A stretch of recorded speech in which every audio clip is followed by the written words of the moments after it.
Good afternoon. My name is Tom Arias, and I'm here to tell you a story about something that happened to me 3 years ago. As you know, I'm a law enforcement officer, and some of the kind of calls we respond to are domestic violence cases. Well, domestic violence cases happen to be one of the most dangerous and also most volatile cases we can respond to because oftentimes we don't know what we're getting into when we arrive at a residence. Well, when I responded to this call, didn't think anything of it. It was a beautiful day, nice neighborhood. Turns out that a gentleman had gotten into a altercation with his girlfriend. Well, he was sitting in the garage and he was hot and sweaty, and it was evident that something had occurred. Well, he was not willing to cooperate with us in giving us the information that we needed to conduct our investigation. So the other officer, who was the primary case agent, was going to effect an arrest. Well, when we told him he was under arrest, he cursed at us and told us that he wasn't coming with us. So we then had to engage him and actually begin physically trying to get him restrained. And when we did that, he was sitting down, and when we got him up, turns out he was slightly taller than both of us, and it was very difficult to get leverage on him to get his arms behind his back to apply the cuffs.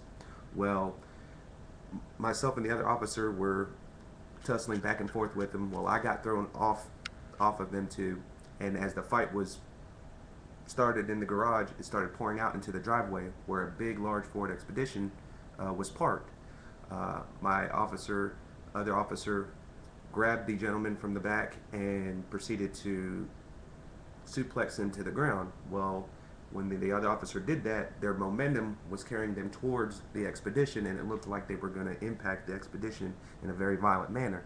Well, to protect my other officer, I grabbed them both and tried to pull them towards me to keep them from hitting the Expedition. Well, somehow my arms got restrained, and their momentum caused me to fall headfirst into the Expedition.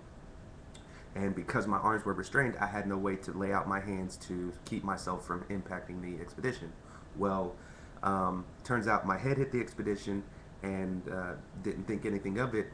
The other officer had gotten the gentleman on the ground and was asking me to apply one of the cuffs, or apply the cuffs on him to get him under custody. Well, when I went to apply the first cuff, I saw that blood was falling on the ground, and also that it was filling up my M-frame glasses, and I did not know where the blood was coming from. Well, I then dawned on me, I reached and touched my left eyebrow and realized I was injured, and I told the other officer that I had been injured, and he looked and he was like, "Oh crap," and so but what happened was is that when I saw that I was injured, I began to shut down. I actually went into shock and went into a condition that we call in the law enforcement world condition white, where everything is just blank and you don't know where you're at. And it's actually one of the most dangerous and vulnerable conditions that you can be in, because then you're susceptible to attack or to injury, further injury. Well, luckily for myself and the other officer, my lieutenant had arrived at the scene and was watching the entire thing from the street. And when he saw the other officer suplex the suspect to the ground, he got out of his vehicle and started approaching the house. Well, it just so happened that as he was approaching the house, the family members of the gentleman were coming out of the house. Some had weapons. Some looked like they had bad intentions and were ready to hurt us. And but my lieutenant thankfully was able to keep them all at bay by show of force with his Glock 40. So that was something that happened to me that was memorable to me. It was the first time I'd ever gotten injured. I've never had any broken bones or anything like that, and never saw that much blood coming out of me at one time. And received 17 stitches to the left eyebrow, and got a couple days of light duty after that. But that's just something that will always stick with me, and that's something that I always remember when responding to domestics. And remember, domestic violences are one of the most dangerous calls, so that's something that is very, very, very, very, very, how should I say, dangerous.